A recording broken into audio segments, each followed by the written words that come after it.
ఒక్కరు కాదు, ఇద్దరు కాదు, ఏకంగా 15 మంది అన్నలకి ఒకే ఒక్క గారాల పట్టి. ఆ అన్నల కళ్ళల్లో ఆనందం నింపిన ఆ మహాలక్ష్మి కట్టుకున్నవాడి చేతిలోనే కడతీరుతుందని ఆ కుటుంబం కల్లో కూడా ఊహించలేదు. అసలు వైష్ణవి జీవితంలో జరిగిన ఆ ఘోరం ఏంటి? జగిత్యాల జిల్లా కోరుట్ల మండలం మాదాపూర్ గ్రామం.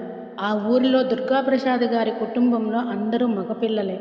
ఏకంగా 15 మంది అన్నదమ్ముల మధ్య ఒకే ఒక ఆడపిల్లగా పుట్టింది వైష్ణవి. ఆ అన్నల చేతుల్లో ఒక మహారాణిలా ఎంతో అల్లారుముద్దుగా పెరిగిన ఆ గారాల పట్టి జీవితం ఇంత ఘోరంగా ముగుస్తుందని ఆ కుటుంబం కల్లో కూడా ఊహించలేదు. కోరుట్లకు చెందిన హరిబాబు అనే వ్యక్తి ప్రేమ పేరుతో వైష్ణవి వెంట పడ్డాడు. మొదట ఆమె నిరాకరించినా నువ్వు కాదంటే చచ్చిపోతానంటూ మందు బాటిల్ పట్టుకొని ఆమె ఇంటి ముందు డ్రామాలాడాడు. ఆ నికృష్టపు డ్రామాను నిజమైన ప్రేమ అని నమ్మింది వైష్ణవి.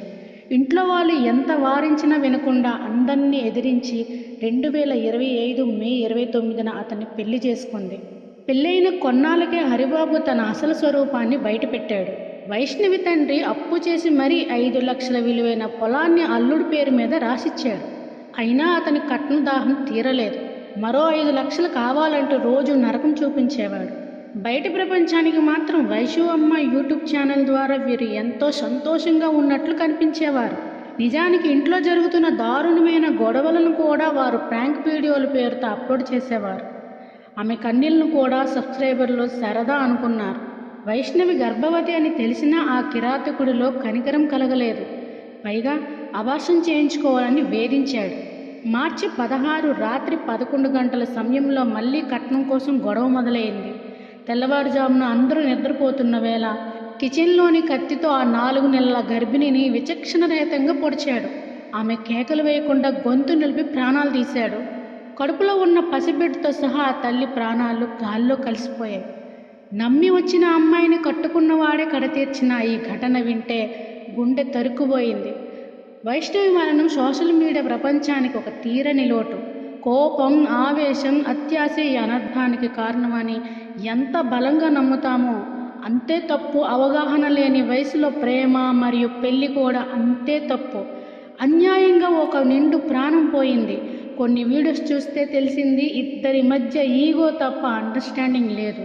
కుటుంబంలో జరిగిన కలహాల వీడియోలు పెడితే అది నిజమా ప్రాంకా అన్నది తెలుసుకోలేని పరిస్థితి.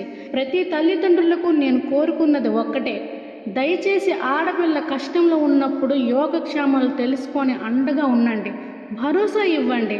ఆ నలుగురు ఏమనుకుంటారో, సమాజం ఏమనుకుంటుందో ఆలోచించకండి. మహా అయితే 4 రోజులు లేదా 40 రోజులు మాట్లాడుకుంటారు, తర్వాత పట్టించుకోరు.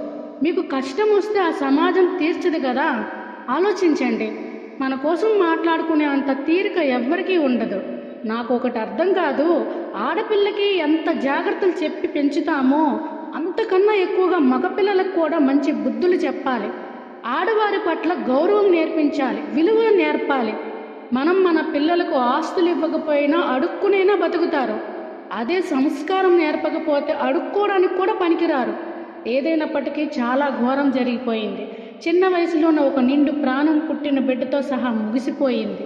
మరి వైష్ణవికి జరిగిన ఈ అన్యాయంపై, అలాగే ఈ వరకట్న వేధింపులపై మీ అభిప్రాయం ఏంటో కింద కామెంట్ రూపంలో తెలియజేయండి.